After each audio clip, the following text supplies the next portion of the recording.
These are 5 things your realtor probably won't tell you. My name is Jalen Norwood. I'm a real estate agent here in Baton Rouge, and I got a good one for y'all today. So first up, we have how much a realtor's paid. In a transaction, you have 2 agents. You have the buying agent, you have the listing agent.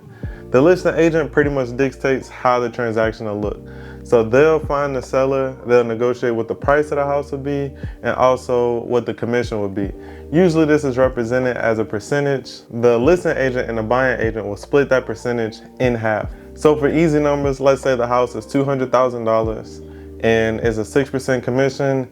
Each agent will get 3%, and the overall commission will be $12,000. Each agent will get $6,000 at the end of the day. For a seller, they kind of have to know what the agent will make because it's in documentation, and this is something that they talk about and negotiate upon. But for a buyer, that's not the case. So a lot of the times when you're showing a house, the agent will tell you price, square footage, size, whatever.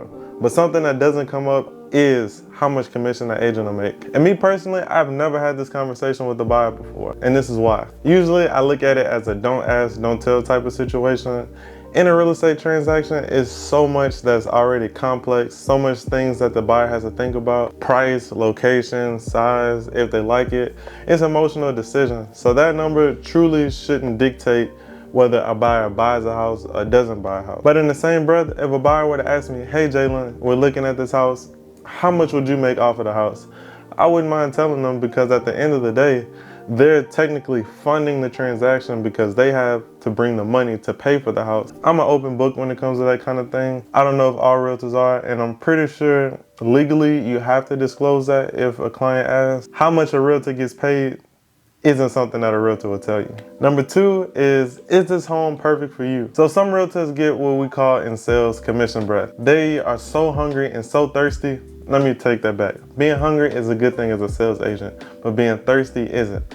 And commission breath comes from people who are thirsty. And this means that they want a sale so bad they'll do anything, they'll tell you anything, and it's just bad business. I don't like dealing with people that's like that. So this is the type of realtor that'll push you towards a house because either they'll make more money, they just want to hurry up and get a sale, they need money, whatever the case is. And that's just not okay. When I first got into real estate, my mentor told me something and made sure I understood.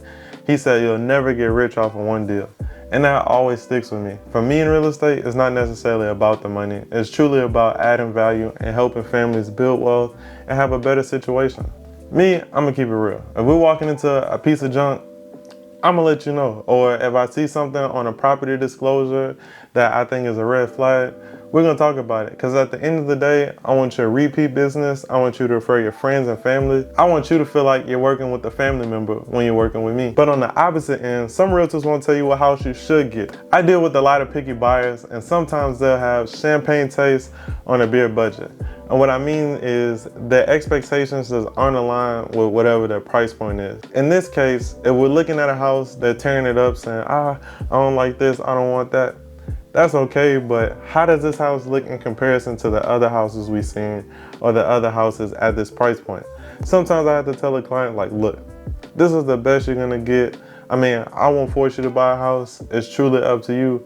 But let's just think about this logically. Even though buying a house is an emotional-based decision, I still have to paint the bigger picture for some people because they want a mansion and are approved for $200,000, which that's a great number to be approved for. You can get a great house at that. And as you make more money in your career, your house appreciates in value. You can sell that house, go get a $400,000 house, live in that for a while, sell that, then go get you $1 million house later down the line. It's just using real estate as a tool to scale up to the big house that you want.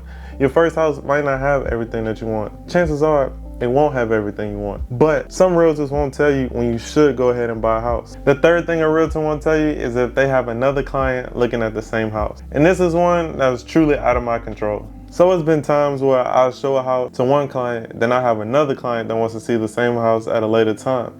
And they'll ask me, hey Jalen, do you have anybody else that's looking at this house? And the answer is no. And the reason being is that this is a conflict of interest between parties. And I also have confidentiality agreements between each party. Meaning what happens between me and one client is between me and that client, and same for all of my clients. This is something that I could get sued for.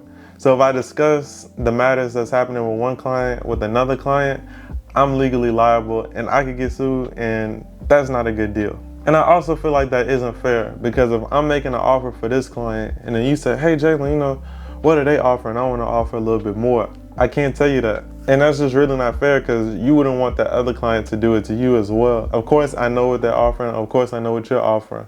I'll just tell you, go with your highest and best. What do you think that the house is worth? Offer as much as you can, and we'll go from there. Let the best man win. Because it's no different if I'm making an offer and another agent make an offer and the seller have to look at both. The only difference is I know what both offers are. And that's really kind of sticky for me. I don't like being in that situation, but there's a real reason why your realtor won't tell you if they have another client interested in the same house as you. Number 4 is if somebody died in the house. So your realtor won't tell you if somebody died in their house simply because they don't have to. In most states, you don't have to disclose if somebody died in the house peacefully. But if you have knowledge of somebody that died and the buyer asks, hey, did somebody die in this house? Then you have to disclose it because you have the knowledge. But if you don't have the knowledge about it, it's deemed irrelevant information if somebody dies peacefully. However, this is not the case in all states. In California and a few other states, you have to disclose if somebody died in the house within the last 3 years, no matter how they died, whether it's peaceful or violent, which is the perfect segue to talk about murders or suicides that happen in a house. So if somebody dies in a house in a violent way and is publicized, now this has become attached to the market value of this house. And if somebody buys this house, they'll be associated with that event. Therefore, it has to be disclosed. And this is kind of crazy because my mom and her house, somebody died peacefully, but somebody also killed themselves in the pasture right behind my mom's house. So I grew up in the house. I didn't see anything scary or crazy, and I love the house with everything in me. So I don't really think that those things affect the property value too much, but at the same time, you can't unknow it once you do know it. So that's why your realtor probably won't tell you if somebody died in a house. And number 5, this is kind of bonus, but a realtor probably won't tell you if they're doing bad in business. I can't tell you one time I asked a realtor, hey, how's your business going? And they said, oh man, this is so bad. I got deals falling through. This is terrible. Nah, this is a fake it till you make it business for the most part.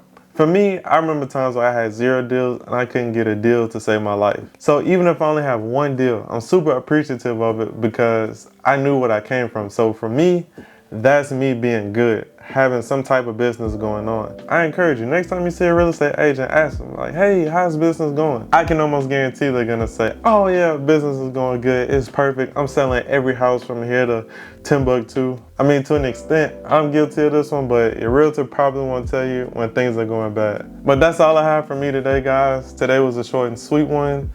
Comment down below which one of these you've seen before or ones that you're concerned about. And also let me know what other videos you'd like to see me make. Don't forget to like, subscribe, all that good stuff. But most importantly, stay tuned because it's only getting better. See y'all later.